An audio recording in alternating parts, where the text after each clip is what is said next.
Grand Old Partisan celebrates more than 17 decades of Republican heroes and heroics.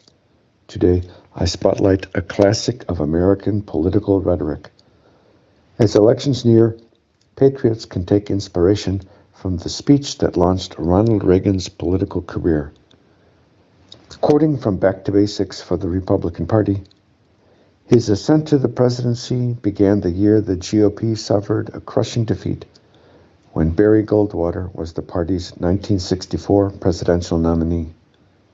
The one bright spot in this dismal political picture was the appearance of a new Republican star.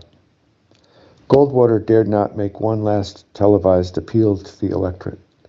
For that, he turned to one of his foremost backers in California, former movie actor and president of the Screen Actors Guild, Ronald Reagan. To a nationwide audience on October 27th, Reagan delivered a masterful critique of the Democrat socialist agenda, while, just as importantly, not actually endorsing Goldwater. Our country has to decide, said Ronaldus Magnus, whether we believe in our capacity for self-government or whether to abandon the American Revolution and confess that a little intellectual elite in a far distant capital can plan our lives better than we can plan them ourselves. You and I are told increasingly we have to choose between a left or right. Well, I'd like to suggest there is no such thing as a left or right. There's only an up or down.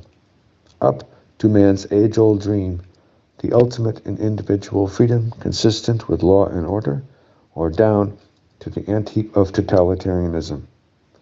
And regardless of their sincerity, their humanitarian motives, those who would trade our freedom for security have embarked on this downward course.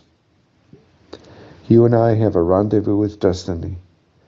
We'll preserve for our children this, the last best hope of man on earth, or we'll sentence them to take the last step into 1,000 years of darkness.